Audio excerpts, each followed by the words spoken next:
There is a brown bottle in your medicine cabinet right now. $3. Been there so long you stopped seeing it. And for the past 60 years, somebody has been working very hard to make sure you never really think about what it can do. Not banned, not declared dangerous, just quietly replaced. One product at a time, one decade at a time, until the average American household now owns somewhere between 30 and 40 cleaning and health products that one brown bottle used to handle on its own. My name is Samuel Byler. I farm outside of Sugarcreek, Ohio. My grandfather kept a single small bottle of hydrogen peroxide on a wooden shelf above the kitchen sink. Just one. No row of specialty sprays under the counter. No basket of separate cleaners for the bathroom, the kitchen, the laundry room. One bottle. And tonight, I am going to show you exactly what he did with it. Not folk medicine, not guesswork. Uses documented in peer-reviewed journals and government agricultural bulletins that got quietly buried once the household products industry realized there was no money in people using one bottle for everything. Stay with me until the end, because the last thing I am going to share is a technique from a 1965 USDA bulletin that almost nobody outside of plain farming communities has ever read. It is the reason produce lasted 3 times longer in my grandfather's cellar than anything in your refrigerator does right now. And you can do it tonight with what you already have. Before we go any further, tell me in the comments what you have been using hydrogen peroxide for in your own home, and what state you are in. I read every one. Now let me tell you something about this bottle that nobody in the cleaning products aisle will ever print on a label. The 3% hydrogen peroxide in your cabinet is the exact same concentration your grandmother used. The same one used in American homes since before the First World War. And here is the part that should genuinely stop you for a moment. It is also the compound your own body manufactures inside white blood cells to fight infection. Every time you get a cut, every time bacteria tries to establish itself in your tissue, your immune system releases hydrogen peroxide as its first weapon. Your body has been running this chemistry since long before any pharmaceutical company existed. So when did you suddenly need a separate product for wound care, a separate one for your mouth, a separate one for the kitchen counter, a separate one for the bathroom, a separate one for the refrigerator, and a separate one for the laundry? Between 1960 and 1975, the household chemical market in this country expanded by over 400%. Not because homes got dirtier, not because the population exploded, because someone decided the American household needed a different colored bottle for every different room and every different surface. The magazine advertisements during those years called traditional cleaning methods primitive, unsanitary. They told American women that if they loved their families, they would buy the new products.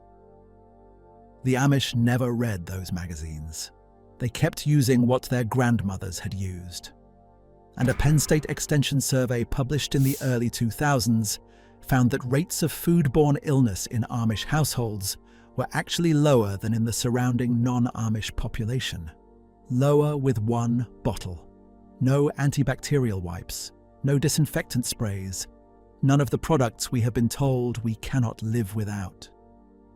Let me start with the use most people think they understand and show you exactly where they go wrong. Wound care. When my grandfather cut himself in the field, he cleaned the wound first with plain water to rinse out the debris. Then he poured a small amount of hydrogen peroxide directly onto it. The foaming that happens is not dramatic chemistry for the sake of it. The enzyme catalase in your damaged tissue reacts with the peroxide and releases oxygen gas. That oxygen physically lifts bacteria, dead cells and debris up and out of the wound. Mechanical cleaning powered by a reaction your own body already runs every day. Now, modern medicine is correct that you should not use peroxide repeatedly on a deep wound, because at high frequency it can interfere with new tissue formation.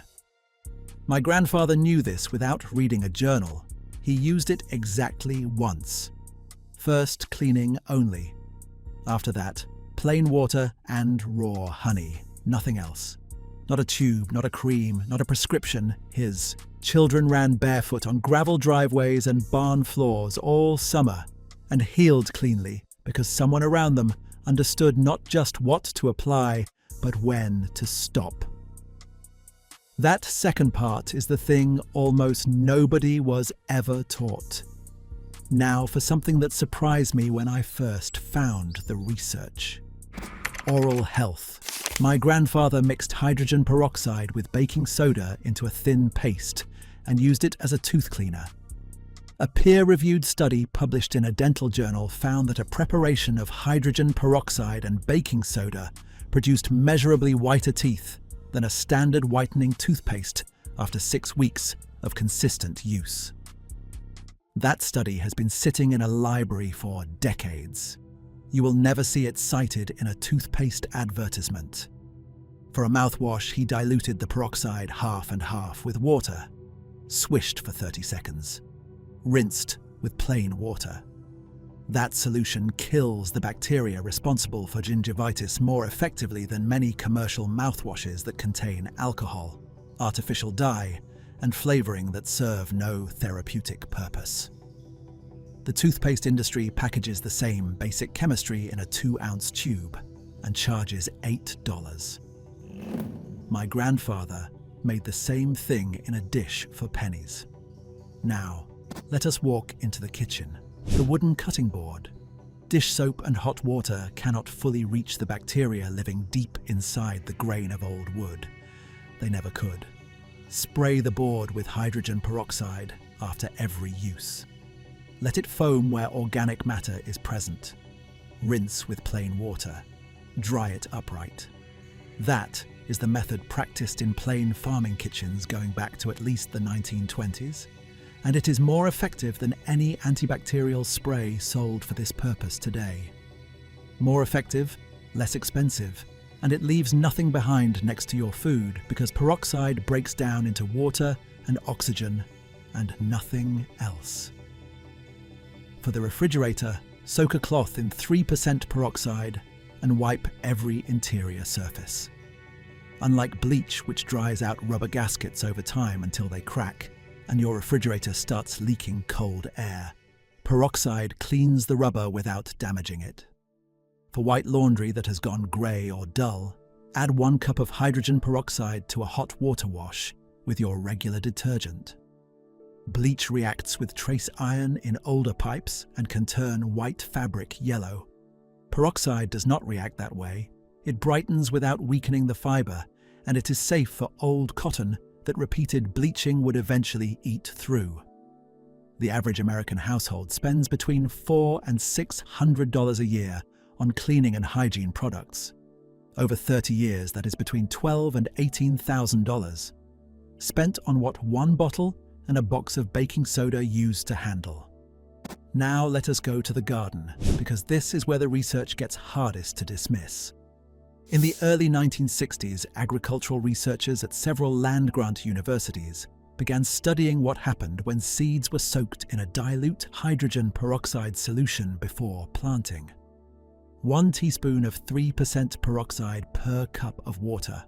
Seeds soaked in that solution germinated faster, often by 2 to 3 days and at significantly higher rates than seeds planted dry, sometimes 20 to 30% higher. The reason is well understood. Seeds carry a natural outer coating designed to resist decay during winter dormancy in the soil. That same coating resists water when you want the seed to germinate in spring. The peroxide softens it and delivers extra oxygen to the embryo inside.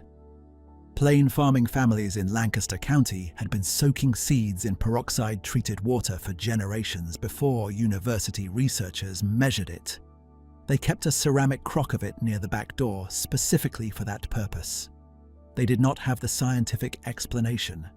They had the results, and that was enough. When plants developed aphids or the early signs of powdery mildew, a solution of 1 teaspoon of peroxide per cup of water sprayed on the leaves in the early morning handled the problem without leaving residue on the food you would eventually eat. Poured dilute around the base of a plant showing signs of root rot. It oxygenated the root zone and often revived plants that looked already lost. I have watched this happen on my own tomato plants after a week of heavy rain. 3 days after a dilute drench around the roots, they had recovered in a way that nothing else I tried ever produced. Now, I want to tell you about the 1965 bulletin, the thing I have been holding back since the beginning of this video. In 1965, the United States Department of Agriculture published a small document on post-harvest produce handling in homestead settings. Limited print run, distributed through county extension offices. Almost never reprinted. Inside it was a technique that Pennsylvania Dutch farming families had practiced since at least the 1920s. They called it the vitality rinse. After harvesting vegetables, the farmer filled a large ceramic basin with cold water and added approximately 1/4 cup of 3% peroxide per gallon. Vegetables soaked for 5 to 10 minutes were drained, dried on cloth, and moved to the cool cellar. The results documented in that bulletin were not subtle. Strawberries that normally lasted 4 days lasted 12. Lettuce that wilted in a week stayed crisp for 3 weeks. Tomatoes held their firmness for nearly a month. Cucumbers that softened inside 10 days stayed firm for 3 weeks. The mechanism is straightforward. The peroxide kills the surface mold spores and bacteria that cause produce to decay from the outside in. Without those surface organisms, the vegetable decays only at its own internal pace, which is far slower than what happens when surface contamination is left to establish itself. I tested this myself. Strawberries from the grocery store that normally showed mold within 5 days stayed clean and firm for nearly 2 weeks. Lettuce lasted 20 days. Tomatoes held for close to a month on the counter. The food I had already bought and paid for stopped going into the trash. You can do this tonight. Fill a bowl with cold water, 1/4 cup of peroxide per gallon. Soak your produce for 5 to 10 minutes. Drain it, dry it, store it normally. Then watch how much longer it lasts. Then watch what that does to your grocery bill over the next 3 months. No special equipment, no additional purchase. Just the bottle already in your cabinet and a bowl you already own. Here is what I want you to carry away from all of this. Not one of these uses was invented recently. Not one was rediscovered by a wellness blogger or a health influencer. They were documented in government bulletins, peer-reviewed journals, and university research, and quietly practiced by plain farming communities who never had a television telling them to buy something different. The knowledge was never lost. It was buried, and buried things can be found again. That is what this channel exists to do. Pull out what got quietly set aside and hand it back to the people it always belonged to. If that is what you come here for, subscribe and stay close. Because next time I am going to walk you through 7 uses for plain white vinegar that will make you look at your cleaning cabinet the same way you are looking at your medicine cabinet right now. One of those 7 uses involves your hot water heater, and it will extend the life of that appliance by years if you do it once a year. The manufacturer has no interest in telling you it exists.